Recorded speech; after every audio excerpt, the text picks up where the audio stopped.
오늘은 한 스트리머가 직접 겪은 이야기, 그리고 지금도 끝나지 않은 이야기이다. 솔직히 말하면 그 일 이후로 방송을 계속할지 수십 번은 고민하고 있다고 했다. 근데 이걸 말하지 않고 넘어가면 평생 그 사람에게 지는 것 같은 느낌이 들 것 같아 사연을 제보해 주셨다고 했다. 말씀드리기 편하게 1인칭 시점으로 이야기하겠습니다. 나는 유명한 연예인도 아니고 그냥 구독자 9,000명 정도 있는 작은 스트리머이다. 주로 내가 하는 컨텐츠는 공포게임 같은 거 하면서 시청자랑 소통하는 딱 그 정도였다. 그 사람을 처음 본 건 한 1년 전쯤이었다. 처음엔 그냥 자주 들어오는 시청자였다. 닉네임은 밤비행.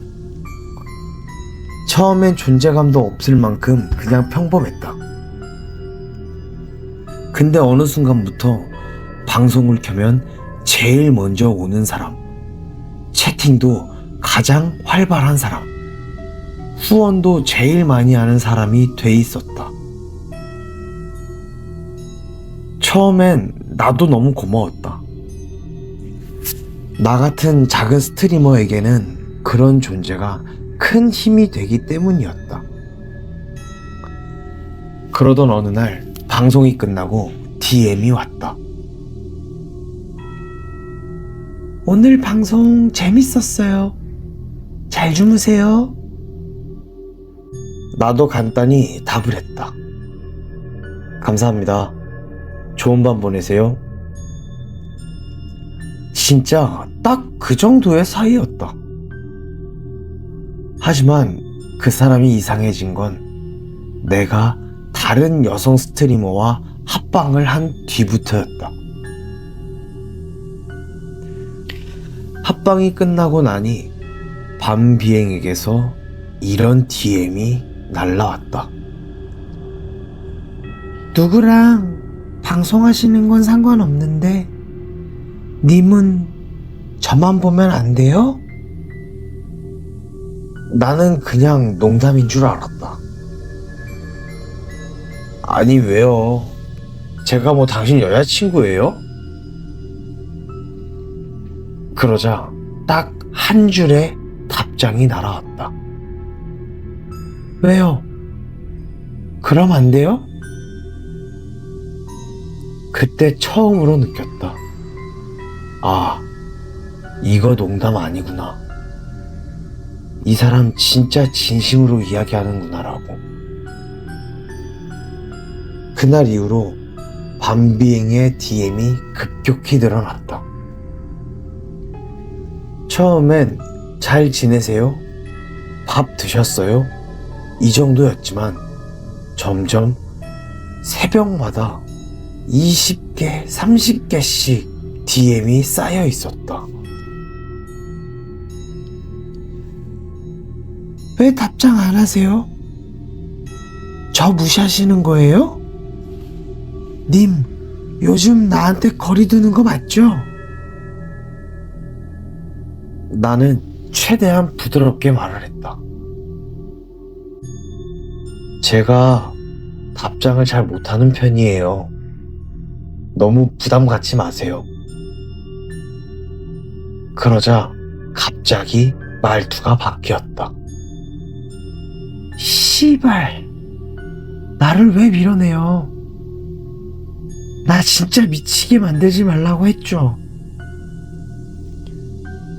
손이 떨려서 휴대폰을 놓칠 정도였다. 당연히 차단을 하고 싶었다. 하지만 진짜 무슨 짓을 할까 무서웠다. 게다가 내가 살고 있는 집 주소를 알고 있을 가능성도 있기에 어떻게 할 수가 없었다. 그때까진 그냥 이상한 사람 한 명이구나, 그 정도로 생각하고 참았다. 하지만 그건 내가 너무 순진했던 것이었다. 그날도 방송을 끝내고 새벽 2시쯤 택배를 가지러 내려갔다. 그런데 엘리베이터 앞에 누군가 서 있었다.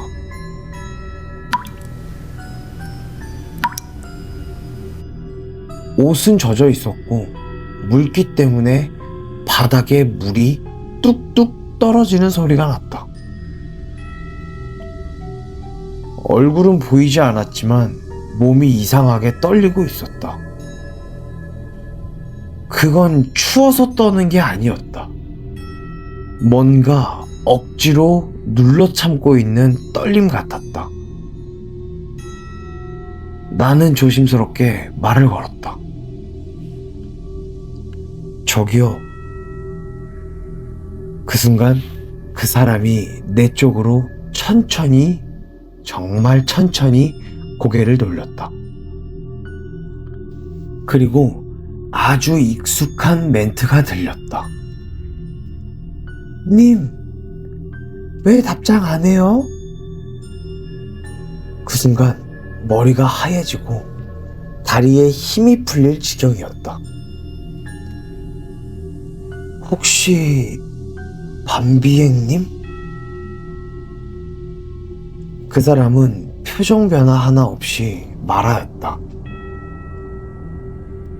제가 분명히 말했는데 왜 자꾸 딴 사람들이랑 방송해요? 제가 몇 번이나 말했죠. 저만 보면 된다고. 그 말, 정확히 DM으로 하던 말투 그대로였다. 나는 숨이 멎을 것 같은 공포에 뒤도 안 돌아보고 계단으로 뛰어 올라갔다. 진짜 죽을 힘을 다해 올라갔다. 다음날 택배에 작은 상자가 하나 있었다. 보낸 사람은 없었고 주소만 내가 살고 있는 주소였다. 뜯어보니 온통 사진뿐이었는데 전부 내가 찍혀있는 사진이었다. 근데 문제는 그 사진들이 내가 방송을 할 때 화면을 캡처한 것이 아니라 밖에서 내가 이동 중일 때 몰래 찍힌 사진들이었다. 버스 정류장에서 내가 대기를 하고 있는 모습, 마트 앞 장을 보고 나오는 내 모습, 내가 외출을 하기 위해 밖을 나섰을 때 아파트 단지 입구에서 찍힌 사진, 심지어 창문에서 핸드폰을 보고 있는 순간까지 모두 담겨 있었다. 마치 숨도 쉬지 않고 하루 종일 나랑 같이 동행한 사람만 찍을 수 있는 사진들이었다.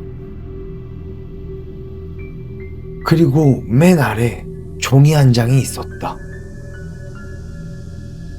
님이 원하면 저 오늘도 집 앞에 서 있을게요. 사랑해요. 그 순간 나는 너무 놀라 손에 들고 있던 종이를 떨어뜨렸다. 그리고 그날 밤 발신번호 표시 제한으로 전화가 걸려왔다. 나는 망설이다가 받았다. 여보세요? 그리고 바로 들려온 목소리. 그녀였다. 창문 좀 봐봐요. 그 말이 들리는 순간 심장이 미친 듯이 뛰었다. 하지만 이상하게도 나도 모르게 고개가 천천히 옆으로 돌아가더니 무의식 중에 내가 창문을 열고 있었다. 그리고 창문 너머 가로등 아래 그 사람이 서 있었다. 한 손엔 전화기를 들고 나와 통화를 하고 있었고, 다른 한 손으로는 입술을 가리며 쉿 하는 제스처를 하고 있었다. 님 집 찾는 거 어렵지도 않았어요. 그냥 알고 싶었어요. 님이 내 건지. 그리고 마지막 말이 더욱 소름이 돋았다. 근데 이거 하나만은 잊지 마세요. 님이 나를 차단하면 나도 진짜로 내가 뭘 어떻게 할지 몰라요. 그 말의 톤이 너무나도 평온해서 더욱 소름이 끼쳤다. 나는 그 자리에서 바로 경찰에 신고를 하였고, 결국 번호도 바꾸고 이사까지 하였다. 그런데 조사를 하던 중 경찰은 내게 이런 말을 하였다. 그 사람 이미 같은 내용으로 다른 스트리머를 스토킹한 기록이 있네요. 이번이 처음이 아닙니다. 그녀는 나 말고도 2차례나 다른 사람을 스토킹한 기록들이 있었다고 했다. 그렇게 이사를 한 지 한 달쯤 지나고 조금은 일상으로 돌아간 것 같았다. 그날도 방송을 하다가 갑자기 채팅창에 반비행이라는 닉네임이 떴다. 근데 채팅은 안 치고 딱 1초 정도만 접속했다가 바로 사라졌다. 나는 온몸이 얼어붙었다. 그리고 그날 밤 누군가가 우리 집 벨을 눌렀다. 한 번, 그리고 또 한 번. 나는 숨죽이며 인터폰을 켰다. 화면에는 아무도 없었다. 그런데 그때 문자가 한 통 날아왔다. 문자의 내용은 이러하였다. 신고해도 소용없어요. 나는 당신을 계속 보고 있어요. 나는 아직도 그녀가 대체 왜 이러는지 모른다. 그날 이후 점점 그녀의 집착은 조금씩 사라져가고 있었다. 하지만 나는 깊은 밤 창문을 열지 못한다. 그리고 가장 무서운 건 나는 지금도 가끔 새벽에 누군가 보고 있다는 느낌에 잠에서 깨곤 했다.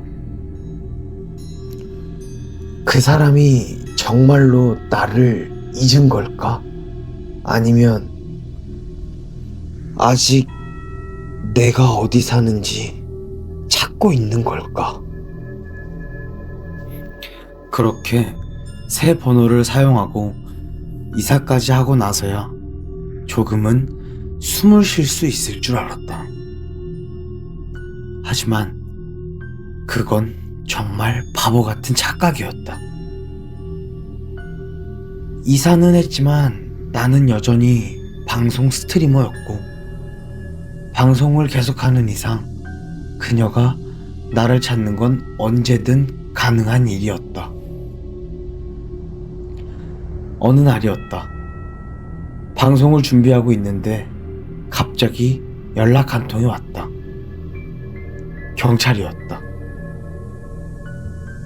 혹시 최근에도 그 사람한테서 연락받은 적 있으세요? 아니요. 딱히요. 왜 그러시죠? 그 사람 지금 보호 관찰 중이거든요.